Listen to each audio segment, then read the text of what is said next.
제2청년부 여러분 반갑습니다. 코로나19로 인하여서 가정에서 예배드리게 되었습니다. 우리 주기도 사도신경 하심으로 오늘 제2청년부 예배 가운데 나아가시게 했습니다. 전능하사 천지를 만드신 하나님 아버지를 내가 믿사오며 그 외아들 우리 주 예수 그리스도를 믿사오니 이는 성령으로 잉태하사 동정녀 마리아에게 나시고 본디오 빌라도에게 고난을 받으사 십자가에 못 박혀 죽으시고 장사한 지 사흘 만에 죽은 자 가운데서 다시 살아나시며 하늘에 오르사 전능하신 하나님 우편에 앉아 계시다가 저리로서 산자와 죽은 자를 심판하러 오시리라. 성령을 믿사오며 거룩한 공예와 성도가 서로 교통하는 것과 죄를 사하여 주시는 것과 몸이 다시 사는 것과 영원히 사는 것을 믿사옵나이다. 아멘. 오늘 하나님의 말씀은 마태복음 1장 22절에서 23절 말씀입니다. 우리 성경책 다 가지고 계시죠? 우리 한 목소리로 다 같이 한번 읽어보도록 하겠습니다.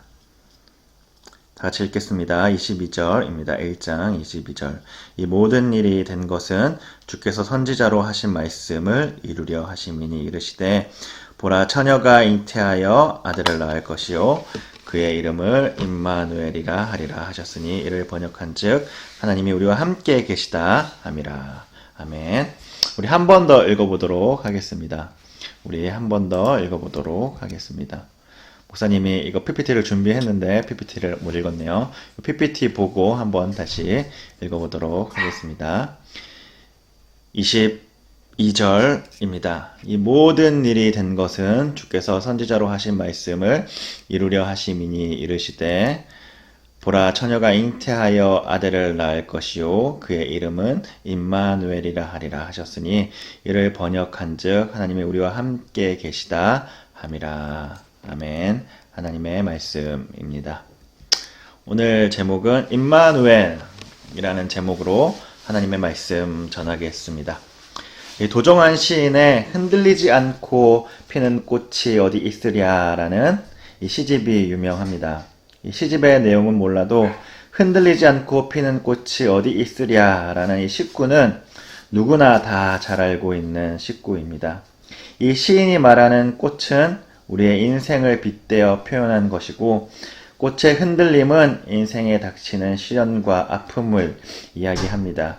즉 모든 인생에는 꽃이 흔들리듯이 아픔과 힘든 시련이 있다는 것을 시로 이야기한 것입니다.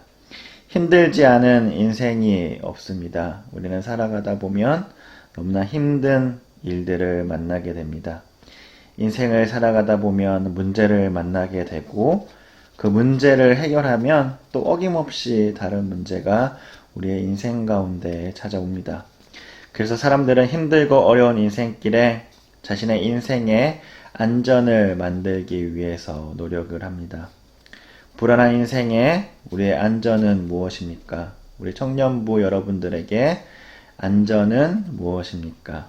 오늘의 본문 23절을 보면 보라 처녀가 잉태하여 아들을 낳을 것이요 그의 이름은 임마누엘이라 하리라 하셨으니 이를 번역한즉 하나님이 우리와 함께 계시다 함이라. 이렇게 말씀하고 있습니다.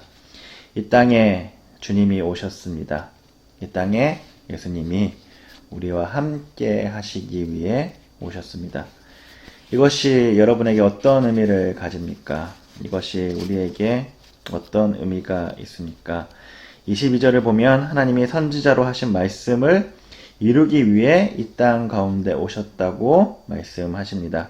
그렇다면 선지자가 임마누엘이라는 약속을 어떤 의미에서 했는지 알아야지 우리는 선지자의 하신 말씀이 무엇인지 알아야지 그 뜻을 이해할 수 있습니다. 임마누엘이라는 약속은 이사야 7장 14절에 등장합니다. 이사야 선지자가 불안해하는 아하스 왕에게 안전을 약속하며 준 징표가 바로 임마누엘입니다. 아하스 왕은 유다의 왕이었습니다.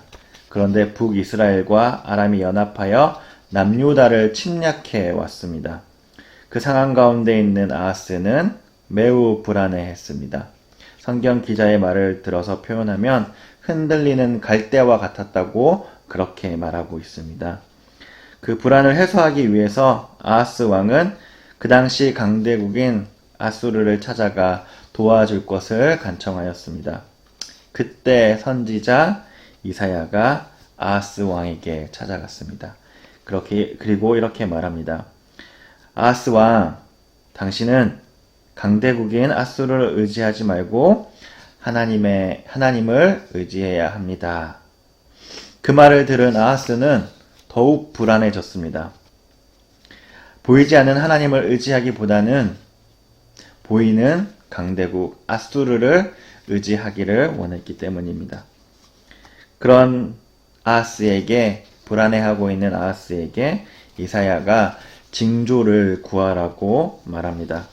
그 징조가 무엇이었냐면 처녀가 잉태하여 아들을 낳으리니 그 이름을 임마누엘이라 하리라 하였으니입니다. 즉 불안하고 고통 많은 인생에 임마누엘이라는 징조를 줄 테니 강대국을 의지하지 말고 하나님을 의지하며 살아가라는 약속을 주고 징표를 주었습니다. 그러나 아하스는 이사야가 말한 그 징표와 약속을 거절합니다. 왜냐하면 아하스에게 보이지 않는 하나님을 의지하는 것보다 당장 자신의 안전을 책임지어줄 강대국을 의지하기 원했기 때문입니다. 그래서 이 아하스는 이사야가 말한 그 징표를 거절합니다. 사랑하는 우리 제2청년부 여러분, 흔들리지 않고 피는 꽃이 어디 있으랴 라는 시인의 말처럼 이 세상을 살아가는 우리의 인생에 힘듦과 어려움이 있습니다. 우리를 아프게 만들고 눈물 짓게 할 때도 있습니다. 그때 우리의 안전을 보증해 주는 것이 무엇입니까? 여러분들에게 안전이 되어 주는 것이 무엇입니까? 그것은 바로 이 땅 가운데 임마누엘로 오신 바로 예수 그리스도입니다. 우리의 안전의 증표와 하나님이 너를 지켜주겠다는 약속의 증표로 이 땅 가운데 우리 예수님이 오셨습니다. 예수 그리스도가 이 땅 가운데 오셔서 우리와 함께 하시며 내가 너를 지켜주겠다라는 증표가 되어주시고 증거가 되어주십니다. 징조가 되어주십니다. 세상을 살아가는 우리는 여전히 힘이 들고 어렵습니다. 때로는 낭망하기도 하고 좌절하기도 합니다. 그러나 예수님이 선지자를 통하여 약속했던 그 약속의 실체가 되어서 우리 가운데 오셨습니다. 바로 성탄절이 그날입니다. 세상 가운데 흔들리기는 하나 우리는 주님 가운데 붙어 있다면, 그 징표를 가지고 있다면 흔들리기는 하나 꽃이 끊어지지는 않습니다. 때로는 넘어지기는 하나 우리가 예수님이라는 증표를 갖고 있다면 아주 영원히 넘어지지는 않습니다. 왜냐하면 우리의 안전의 증표가 되어주시며 우리와 함께 하시는 우리 예수님이 있기 때문입니다. 우리는 무엇을 안전으로 여기며 살아가십니까? 아하스처럼 보이는 강대국을 의지하며 나의 안전이라고 여기며 살아가십니까? 아니면 보이지 않으나 예수님을 나의 안전의 증표로 여기며 살아가십니까? 우리 인생 가운데 세찬 큰 풍랑이 불어오더라도 우리와 함께 하시는 예수님을 증표 삼아서 주님이 다시 오실 그날까지 믿음의 경주를 다하는 우리 제2청년부 되기를 축복합니다. 하늘에는 영광, 땅에는 평화가 가득한 날 되기를 축복합니다. 아멘. 우리 다 같이 기도하겠습니다.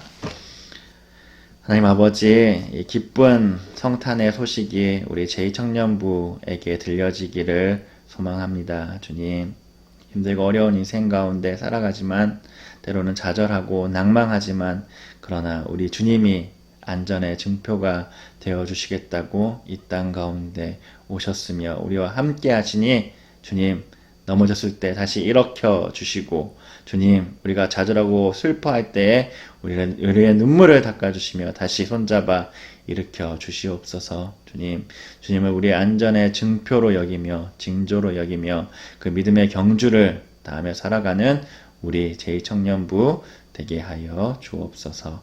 예수님 이름으로 기도드립니다. 아멘. 우리 주기도문 하심으로 오늘 예배를 마치겠습니다. 하늘에 계신 우리 아버지여, 이름이 거룩히 여김을 받으시오며 나라의 마옵시며 뜻이 하늘에서 이루어진 것 같이 땅에서도 이루어지이다. 오늘날 우리에게 일용할 양식을 주옵시고 우리가 우리에게 죄 지은 자를 사하여 준 것 같이 우리 죄를 사하여 주옵시고 우리를 시험에 들게 하지 마옵시고 다만 악에서 구원하옵소서. 대개 나라와 권세와 영광이 아버지께 영원히 있사옵나이다. 아멘. 우리 다음 주에 또 만납시다. 건강하게 잘 지내요. 바이바이.